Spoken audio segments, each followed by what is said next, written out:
Hello friend, જય શ્રી કૃષ્ણ.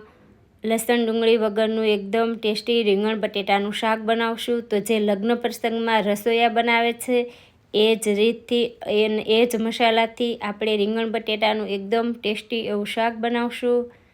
તો તેના માટે મેં 4 રીંગણ, 3 બટેટા અને 2 ટામેટાં લીધા છે. હવે કુકરમાં તેલ લેશું. તેલનું પ્રમાણ થોડું વધારે રાખવાનું.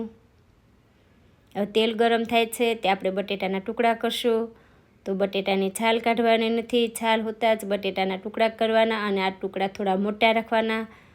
જેમ બટેટાના ટુકડા મોટા હશે એમ શાકનો સ્વાદ વધારે સરસ આવશે. તો તેલ ગરમ થાય એટલે અડધી ચમચી મેં સૂકી મેથીનો ઉપયોગ કર્યો. તો સૂકી મેથી એડ કરશું, રાઈ અને જીરું એડ કરીએ. ખડા મસાલામાં 1 લાલ મરચું, તમાલપત્ર, 1 એલચી, 4 થી 5 લવિંગ, 1 તજ અને 1 બાદિયો. હવે હિંગ એડ કરશું. હવે 1 ટુકડો મેં આદુનો લીધો છે, એના એકદમ ઝીણા કટકા કરીને લીધા. તો બટેટાના ટુકડા એડ કરશું. જેમ બને તેમ બટેટા અને રીંગણના અને ટામેટાના ટુકડા મોટા જ રાખવાના, એટલે શાકનો સ્વાદ એકદમ સરસ આવશે. અને જ્યારે જોઈએ ત્યારે ટુકડા કરવાના. બટેટાને 1 મિનિટ જેવું થઈ ગયું છે. ગેસની ફ્લેમ મીડિયમ રાખી અને ટામેટું એડ કરશું. બરાબર મિક્સ કરી લેવાનું. અને આ શાકને આપણે ગેસની ફ્લેમ મીડિયમ રાખી અને ખુલ્લું જ 3 થી 4 મિનિટ ચડવા દેશું. ત્યાં મસાલા તૈયાર કરી લઈએ. તો 1 ચમચી સિંગદાણા અને 1 ચમચી મેં સફેદ તલ લીધા છે, 1 ચમચી વરિયાળી, 1 ચમચી મગજતરી. બધી જ વસ્તુને આપણે પાવડર કરી લેશું. તો આ રીતનું દરદરો પાવડર કરી લેવાનો.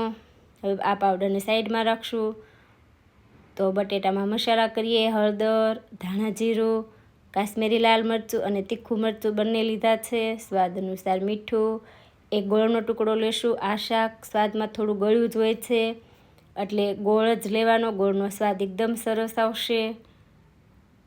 તો લીંબુ અથવા આંબલી એડ કરવાના નથી. આપણે 2 ટામેટાં લીધા છે એટલે શાક સ્વાદમાં એકદમ મસ્ત બનશે. તો હવે આ શાકને 3 થી 4 મિનિટ જેવું ખુલ્લું જ કુકરમાં ચડે છે ત્યાં હવે આપણે રીંગણના ટુકડા કરશું. એ પણ મોટા જ કટ કરશું. તો આ રીતના રીંગણના એકદમ મોટા મેં ટુકડા કરી લીધા છે.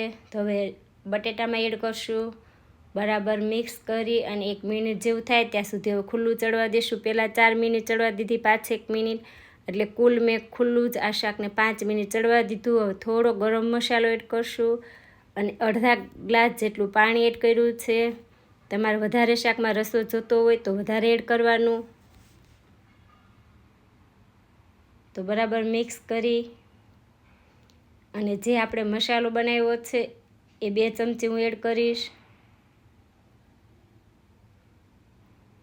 બધું જ બરાબર મિક્સ કરી ઢાંકણ બંધ કરી અને ફક્ત 1 જ સીટી કરવાની છે. ગેસની ફ્લેમ મીડિયમ રાખશું. 1 સીટી થાય એટલે ગેસની ફ્લેમ બંધ કરી દેવાની. કેમ કે શાક આપણે ખુલ્લું જ 80 થી 90% ચડી ગયું છે ત્યાં સુધી ચડવા દીધું છે. એટલે 1 જ સીટી કરશો તો પણ શાક ચડી જશે. ઉપર લીલા ધાણા અને કસ્તુરી મેથી મેં એડ કરી છે. તો જો તમારા આગળ કસ્તુરી મેથી ના હોય તો લીલી મેથી પહેલાં તેલ ગરમ થાય એટલે વઘારમાં એડ કરવાની થોડીક. એનો પણ સ્વાદ એકદમ સરસ આવશે. તો બધી જ વસ્તુ બરાબર મિક્સ કરી લઈએ. શાક હવે આપણું ચડ્યું છે કે નહીં એ પણ જોઈ લઈએ. તો એકદમ સરસ બટેટા ચડી ગયા છે એટલે આપણું શાક એકદમ સરસ ચડી ગયું. તો એકદમ ટેસ્ટી એવું જે લગ્ન પ્રસંગમાં હોય એવા સ્વાદ સાથે આપણું રીંગણ બટેટાનું શાક બનીને તૈયાર છે. કુકરનું ઢાંકણ ખોલશો એટલે મસ્ત સુગંધ પણ આવશે અને ખ્યાલ પણ આવશે કે શાક ખરેખર લગ્નમાં હોય એવું જ બન્યું છે. અને એવા સ્વાદ સાથે આપણું રીંગણ બટેટાનું શાક બનીને તૈયાર છે.